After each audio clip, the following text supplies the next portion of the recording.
Story unfolds like waves on the sea, tale of strength and the whispers of trees, unwritten vows danced by the breeze.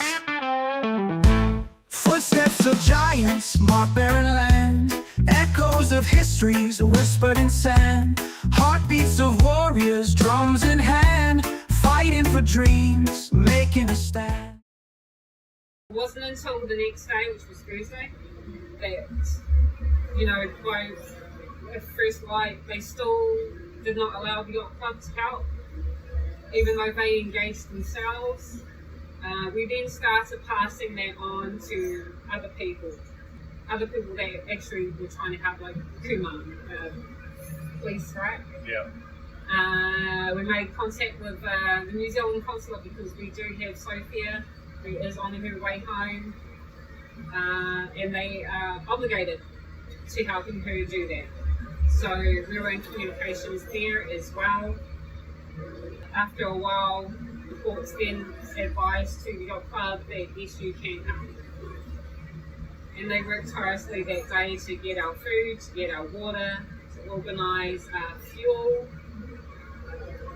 and contacts for our next port. So the yacht club, they did amazing, and they continue to do it right up until we left. So yeah. Yeah, and put us on to some great people going forward.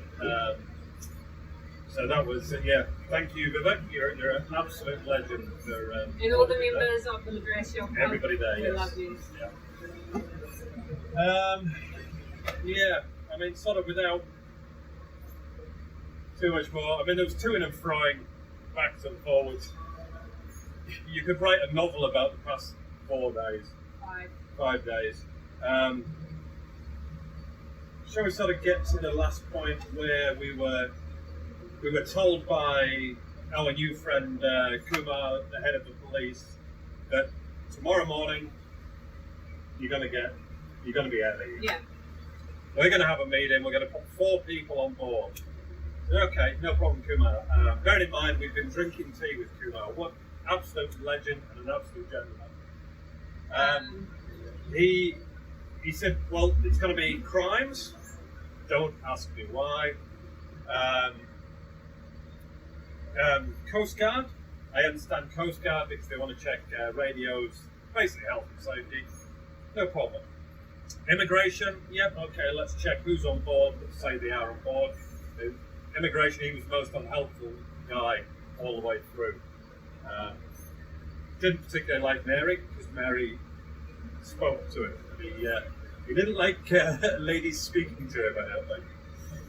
No, Well. oh. So, and then the police came out. So, when they arrived, he said, well, okay, we see who's here, no problem. Crimes soon sort of backed out of it because they could see what was happening. So now we're left with police, Coast Guard, and immigration.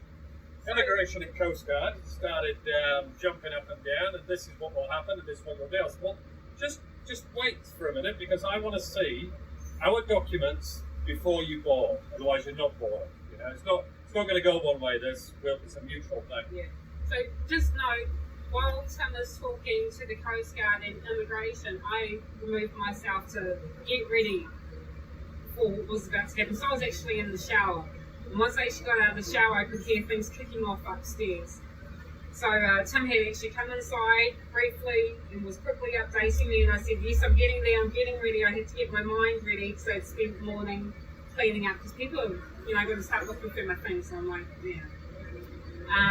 While we were talking and trying to organise Tanya to get onto the phone, because we felt that they were going to take this opportunity to violate our rights. So basically, we wanted Tanya on as a witness. Which we did all the way through. Yeah, so while we were organising that, we heard 2 big thuds on top of the deck, and as we looked over, one of the Coast Guard members and immigration were walking down the side of the boat, so they put themselves on this vessel without permission, without consent, and thought that they could, and from there they got a shot. They got a real big shot. So Tim met them first. I stood behind Tim. Things started escalating very quickly. We had the Coast Guard telling Tim that he didn't have authority, that they were just going to do what they were going to do. Absolutely screaming in And my face. screaming while we were on the phone. It was like a child having a tantrum. Immigration yelling over the top of the Coast Guard. It was a complete mess. Tim was standing there trying to exercise his rights as the master captain of the vessel. And at that point I had to then turn to the captain and ask him if I could remove myself from my position and step into my private capacity, which he granted me, which was I could be myself. And this is where things started to change, because I then went front on with the Coast Guard and advised him of who I was and how I was acting, and that we were in international law.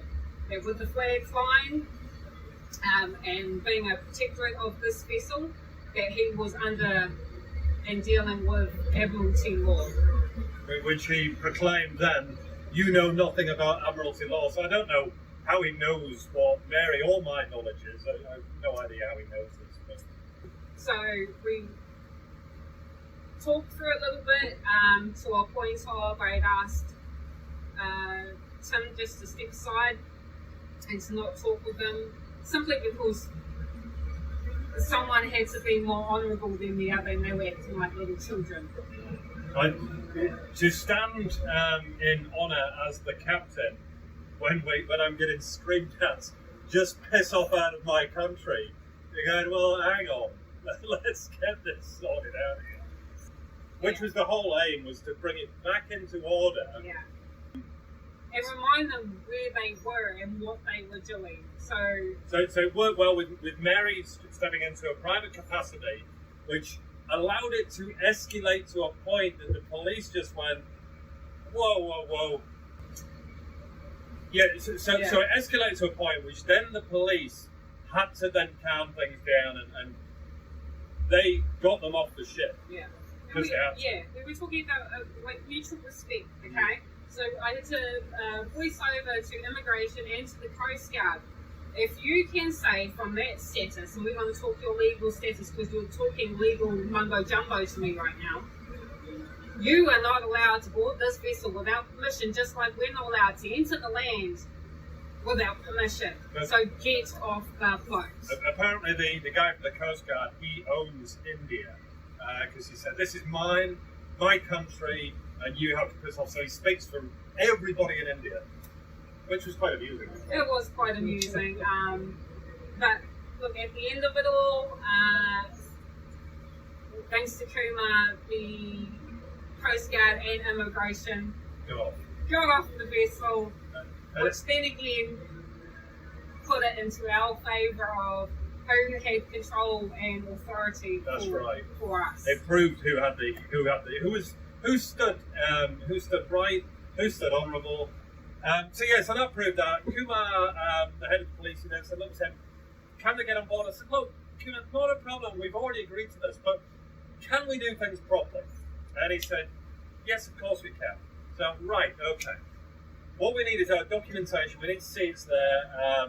They carried on arguing, they refused to give it over. I said, well, in that case, I'm going to have to report the theft.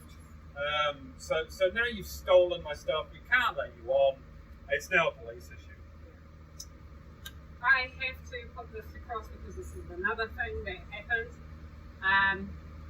It asked him, can you go find your space at the helm. Take some time for yourself. Don't worry about them. I'll deal with them. They won't enter onto this vessel again. And I had warned both of those two that jumped onto the boat. This will not happen again. And I advised them, because we had a child on board, that I was enacting the United Nations Convention of Rights of a Child, because they are signatories of that. And I'm speaking as India. India is signatories to it, and they are member states of it. And I had to make sure that they were very aware of what they were doing from as soon as they entered the boat again, and warn them that you would not enter the boat again without permission. And I just want you guys to if you find yourself in this situation where you are getting hemmed by lots of people, and there maybe is only two of you there, it is important for each of you now and again to step away, because it allows you to breathe and it allows you to think. And have space. The space and go back afresh again. Now, if you keep doing that, because otherwise you can get yourself into Wound up. wound up, and you're not achieving anything. So, if you rotate a bit, you'll always hold them with one. You'll always hold them there, because you don't actually have to say anything. You just have to say, "I'm going to have to wait till the other person comes back." If that situation arises, So that's just a key point for anybody that finds themselves dealing with it. Yeah. So, and that could be land, water, wherever you are. So from there, Tim removed himself. He made himself comfortable in here, and I dealt with just talking to. It was Coast Guard after this, since Coast Guard was on the land, and very childish man. Very childish. So I had a grown-ass man who's well above my years. If he was respectful, I may have even called him Rangatira, but he didn't act that way. So I treated him in the same manner that he was treating me. If he was screaming at me, I was screaming at him, just to show and reflect. Basically mirroring it back. Mirroring it back. And he didn't like that. And this is how far it got for a public agent of the Indian Coast Guard to get rattled, to scream, to act outside of his position. He got so rattled that he started untying us. And telling us to piss off. From the land. So, I'll take you... Now, how do you have done this? How do you have taken all our ropes off and let us drift off? Oh, wow. That opens a whole can of worms. Yeah. He didn't. Anyway, we called him when he was just doing it. I signaled to Tim to make sure he was recording. And I had to bring them back to when I first came outside. So I had asked Tim permission to step outside of my position and into my private capacity, and he said yes. When he did that, I left his side, I came downstairs, I took the key out, and I went and hid them because I can. So when this Coast Guard guy started undoing the ropes, I then advised him of what I had done and told him, basically, if you take these ropes off and you let us go, the captain is unable to start the boat because he doesn't know where his keys are. And I won't tell him because you guys are acting this way. She gets a bit like that with keys. I do it quite a bit. But I also don't like being disrespected. I don't like being talked down to. But I also like to exercise my right to make sure that they are very aware of their actions.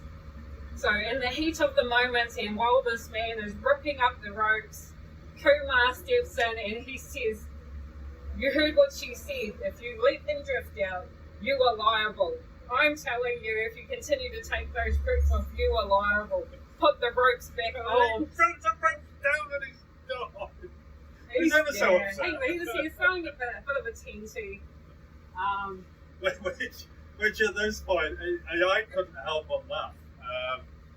Because I've never seen a grown man acting like it in such a superior role. I mean, I thought these guys were supposed to be professional. I must remind you, when he arrived, he was very respectful, very professional, well dressed, and we thought, oh, it's going to be a good day. If he's this way today, it's going to be good. No.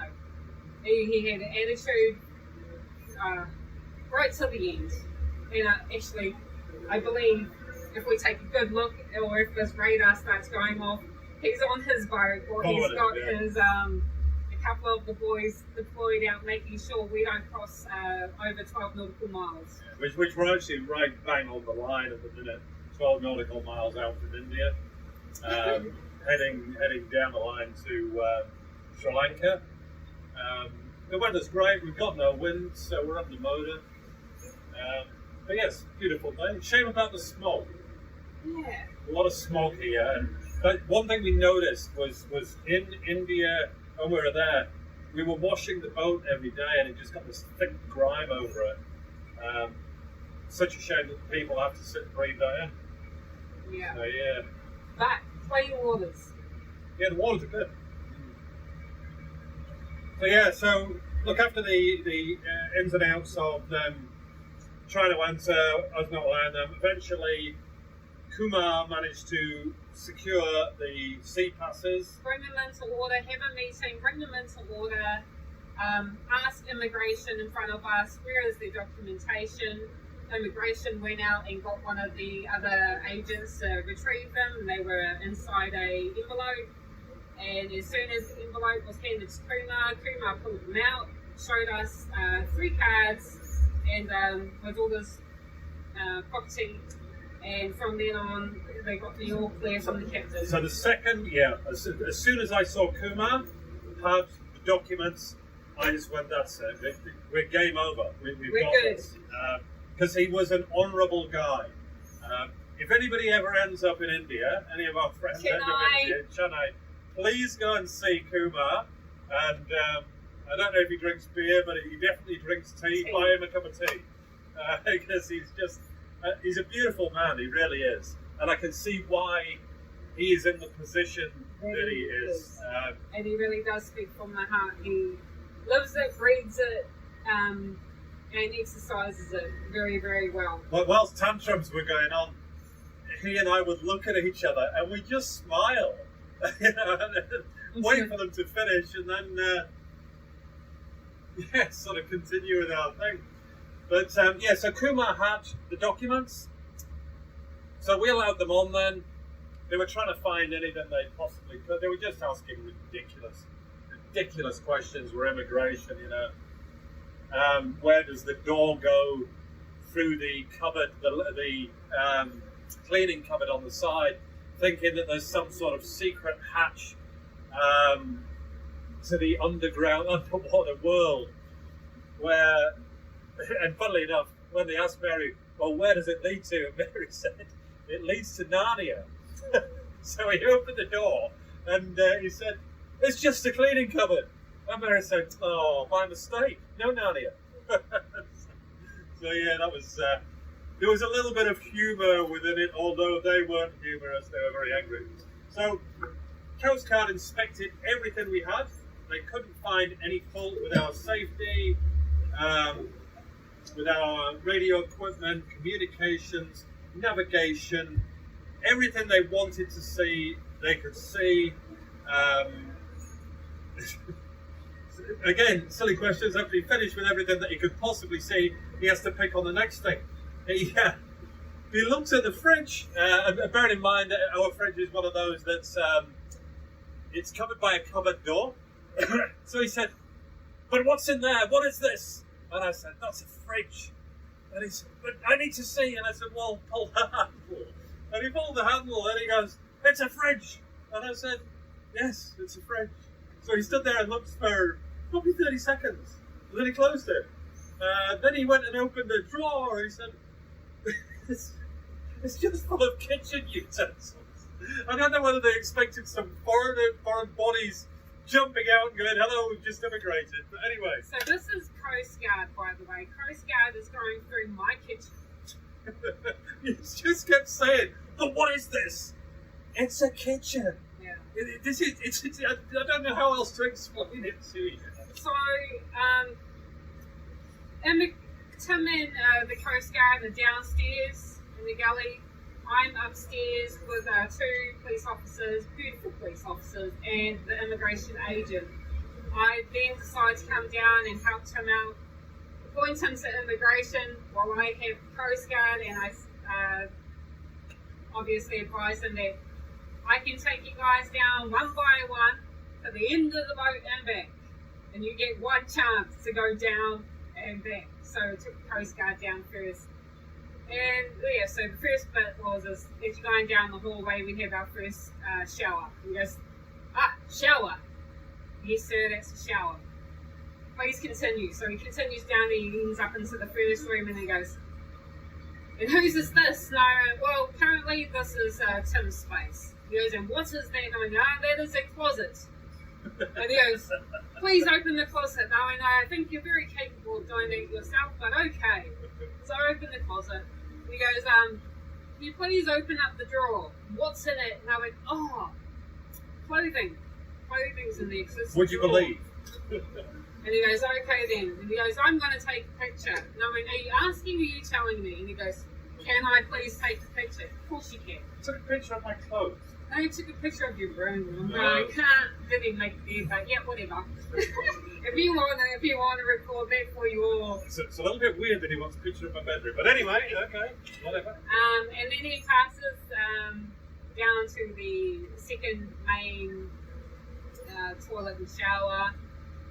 From that point on, I had to stop him and advise him that the next room that he was about to pass was where the child is, and she is protected by UNCROC, the United Nations Convention of Rights of a Child, and that is her private space, and she is that space. He didn't take any photos or anything. All he did was he walked past and he said hi to her, and he carried on to the next room where I said, whatever you need to look at, look at. Whatever you need to open, open. So as we're standing in the hallway, he points to my linen cupboards and he goes, what's in there? And I went, oh, you would have to open them up. But I would say my sheets and my pillowcases and whatever blanket I could stuff in there. You're more than welcome to look. So he opens it up and has a quick look and he goes, so all of them are linen? I went, yeah. So I allowed him into the front room and he had a look around. He took a photo there. And he went down to the main toilet, the end toilet, and by then he was happy, he was satisfied, and he made his way out. Same once again with the immigration officer.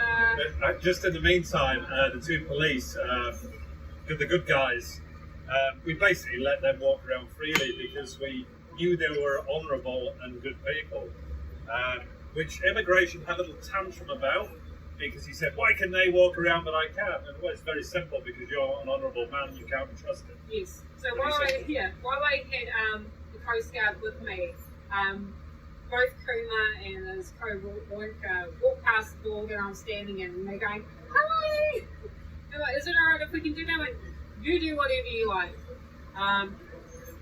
Yeah, I don't have to do anything with yous, carry on.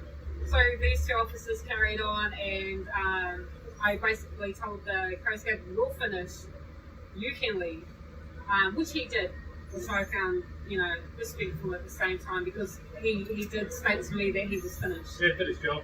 Off he went. And it was quite cool to actually watch Kumar walk around, and he is a very booked man who went up the tiny little stairs, up through the hatch, on top of the deck. I couldn't believe he popped his head up. I thought it was quite cool because they kind of followed each other and they're going, is it alright? And I just went, see you later.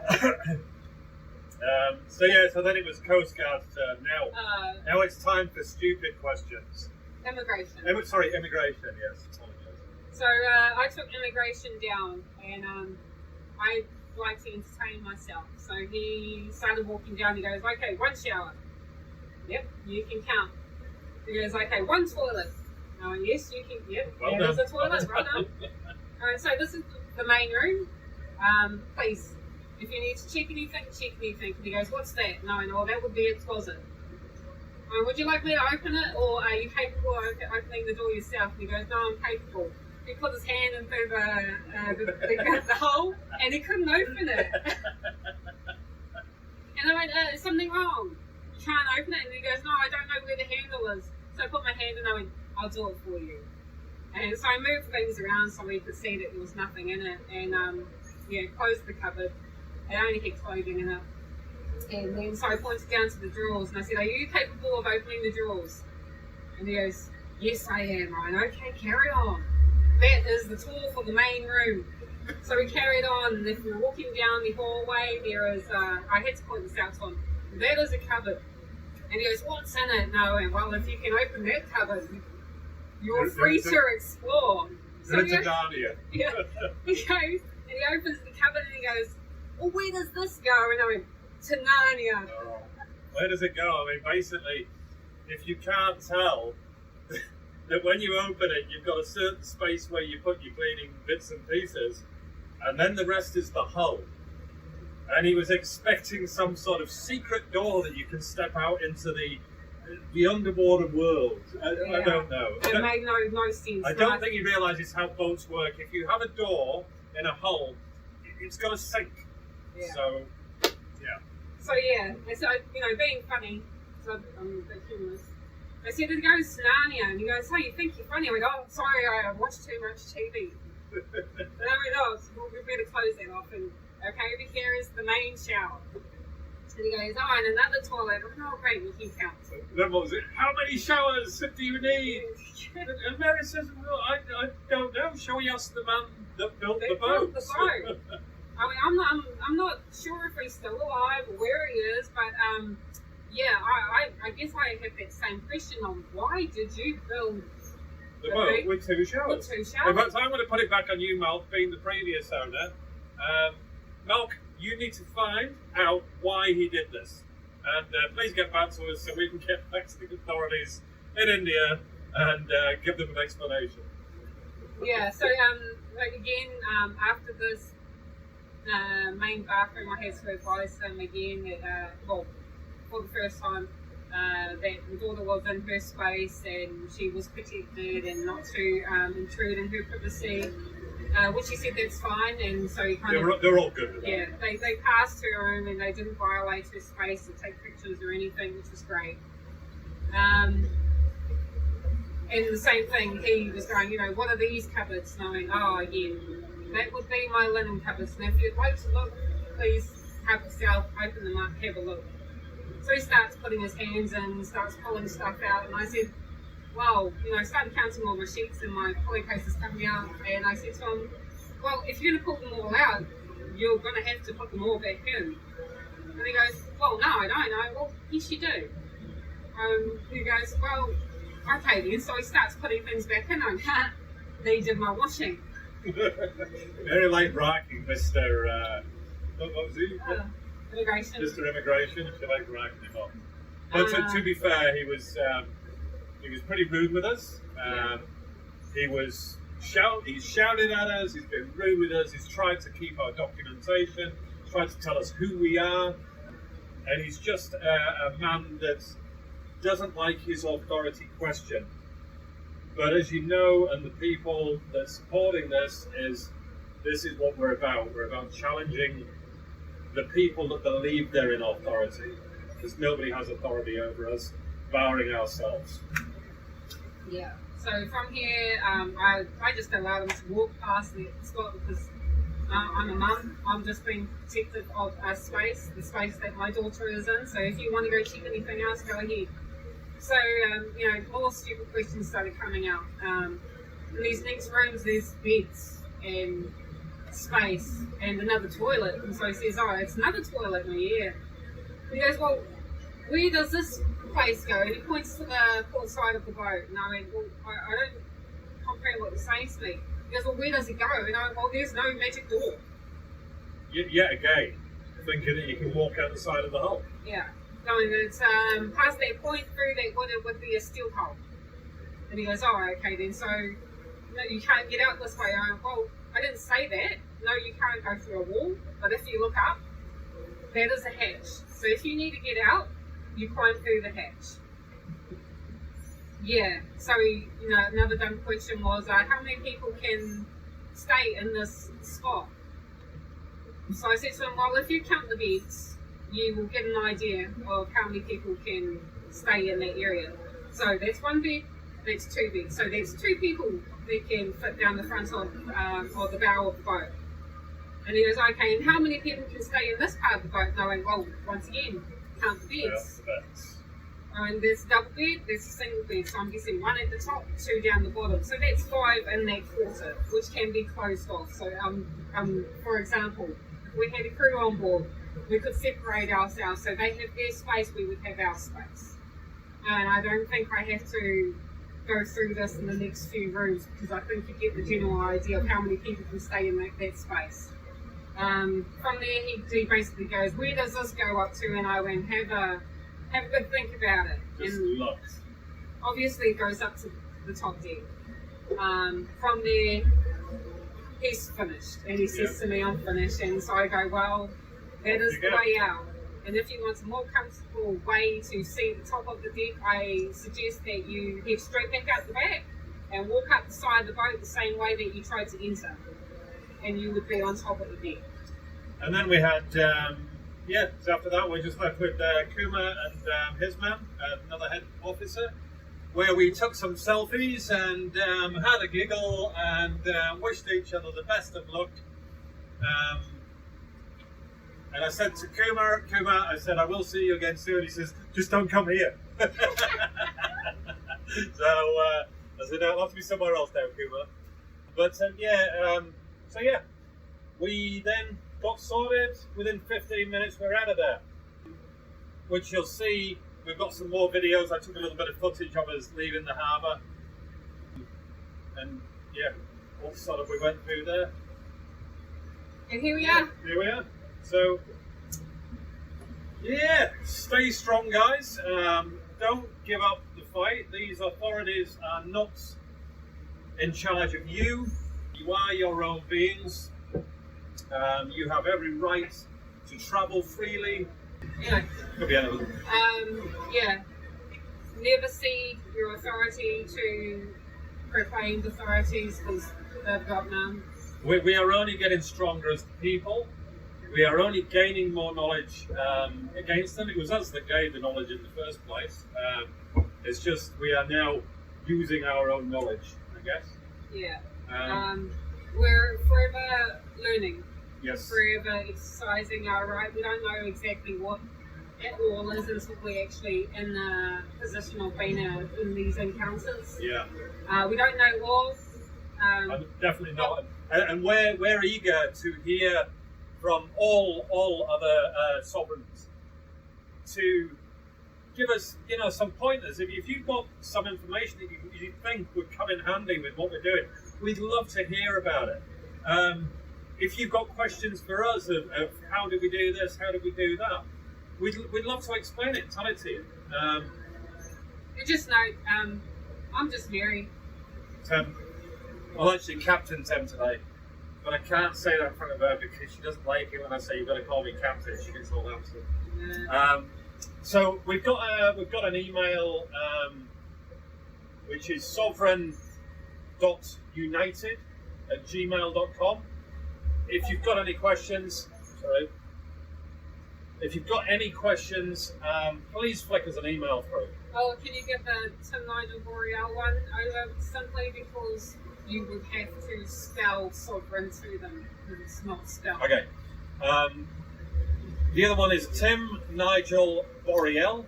The boat's name is Boreal. So TIMNIGEL BOREAL @gmail.com. That's another one that we use. That's one I use for all the business on the boats and the journey. Look after yourself, guys, and we will fill you in once we sort out what's happening in Sri Lanka. Bye for now. Bye. Our story unfolds like waves on the sea, tale of strength and the whispers of trees, unwritten vows danced by the breeze.